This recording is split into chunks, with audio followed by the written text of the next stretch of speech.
Hello, scholars. Welcome to your lesson on Titus Andronicus, close reading number 1. Let's go over what our goals are going to be for this today. First, I want to provide you with a sassy writing tip. More on that in a little bit. We're going to participate in a close reading of 2 brief monologues from Titus Andronicus. We also want to practice dissecting a prompt and making sure that we fully understand what the prompt is asking us to do.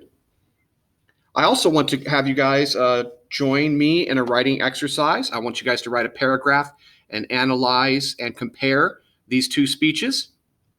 And then finally, I want to also have you guys review the paragraph of analysis that I came up with for this. So here we go. Here are the 2 speeches that you guys are going to be going over. Of course, this is how the play starts off. And I'm not going to bother reading these to you because you've already seen and heard them performed. So I'm going to let you guys closely pour over these 2 speeches. Now, here's some suggestions on things that you might want to consider. Of course, it's always great to start with the holy trinity of analysis, which is diction, imagery, and symbol/metaphor. And that's because diction, word choice, is usually going to lead you to an image, and that image is probably going to be symbolic or metaphorical in some sense, and that can certainly lead you to not only analysis, but get to a strong so what. And of course, tone is also striking in this, but you guys aren't limited to that. You guys might see some other things as well. So these are just simply some suggestions. All right. Now, after you guys complete your close reading, here's your writing tip of the day. When it comes to your paragraphs of analysis, you want to make your writing sassy. You want to make it stand out. And so the first thing you want to do is, for the first S, is summarize ever so briefly and provide a quick thesis pertaining to that which you're going to analyze. And so I use the green for that. Then and think too of using the metaphor of traffic lights, because green, of course, means go. And this is, all right, go. Summarize real quick and tell me where you're going. And then yellow, of course, when you guys are driving, it means to slow down. So, whoa, I want you now to analyze. That gives us the A in our SAS. And I want you guys to analyze the use of literary devices such as diction, imagery, symbolism, metaphor, tone was also on the list. And then, of course, red means stop. And here's where I want you to stop. Whoa, okay, so what? Tell me what the author is trying to say to the audience. What lesson or moral is the author trying to convey? So there you go. There's your writing tip for the day. Keep your writing sassy. Summarize, analyze, so what?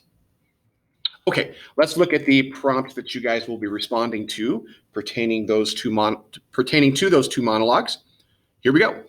Now that you have read the opening monologues from Saturninus and Bassianus, compose a well-developed paragraph in which you analyze the complex differences and similarities between these 2 characters.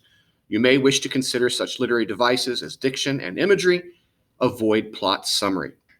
Now, that last part there is really important. You just want to make sure that you're not just writing summary. A little bit of summary is okay. Like I said, that's the first S in sassy. You got to have a little bit, got to set up the scene very quickly, but you don't want to do it ever so briefly. I underlined Saturninus and Bassianus because I do have to make sure I'm talking about both of these characters, not just one. I underlined also I need to be talking about the differences and their similarities. And you'll notice over here, I always look to see if they're telling me which literary devices I have to use, or if it's just a suggestion. And since it says you may wish to consider such literary devices as these, you do not have to. You are not married to diction and imagery. They're just simply suggestions.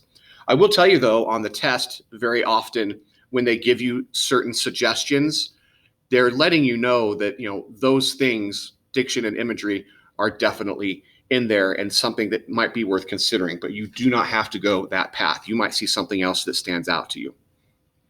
Okay, so pretty soon here, you guys are going to be writing your paragraph. And if you want to see my example beforehand, stay with me here. But if you feel, however, that this paragraph may bias or influence your writing, then you might want to wait until you're finished with your paragraph and then read my piece and see how the two pieces compare, see some of the strategies I used, and maybe even come up with some questions as to why I did something that I did. Just a few quick tips before I send you guys off to write your paragraph. If you have trouble getting started, remember this: hook, thesis, so what? Or you guys can go with ATDS, author, title, devices, and so what? So in other words, William Shakespeare in the play Titus Andronicus is using these devices, and I wouldn't choose more than 2 devices. Going over 2 always gets hard to negotiate with a limited amount of time. And how are they using these devices to get to the so what? What are they trying to teach you through these devices? Okay, I'm going to send you guys off to write your paragraph, and you can pause the video here. If you'd like to see my paragraph first beforehand, before you start writing yours, you guys can stick with me. So those of you that want to write your paragraph, pause now. Hey guys, here's what I came up with, and you'll see that I color-coded my sassy analysis here. The green represents my summary and quick thesis.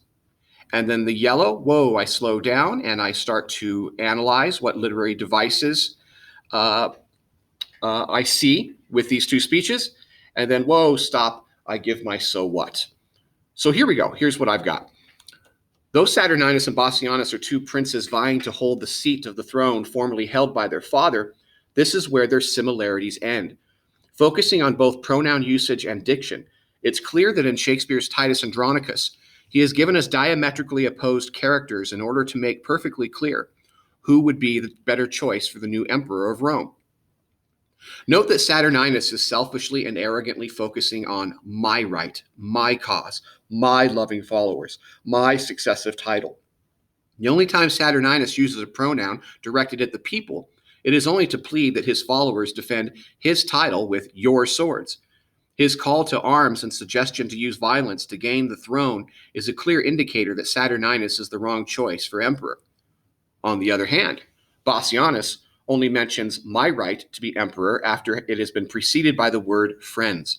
Bassianus then goes on to address concepts such as virtue, justice, continence, which is self-restraint, nobility, and fighting for freedom in your choice. Whereas Saturninus' primary argument calls for violence to protect his perceived entitlement to the throne, Bassianus is focused on democracy, that pure election should be allowed to shine. Over 400 years later, Shakespeare's admonishment to listen carefully to the diction of those running for office still rings true today. Actions may speak louder than words, but when one listens attentively, words can be a powerful harbinger of calamities to come during an election year. So there it is, scholars. You see that I've composed a sassy paragraph. I quickly summarize and then I analyze, and then I get to my so what. I made sure I underlined some key things, to make sure, hey, I've covered everything that's in the prompt, the similarities and also their differences, pronoun usage and diction. So I identify the literary devices I'm going to talk about, and I don't talk about more than 2. And then when I use the phrase "on the other hand," that really drives home that I understand the concept that I'm analyzing the complex differences between differences and similarities between the 2 characters and the 2 speeches. All right, scholars, I look forward to seeing what you guys come up with. Of course, you guys can conference with me on these things, and I look forward to doing that with each and every one of you. You guys take care, and I will see you all, hopefully, very soon in the near future. Bye-bye.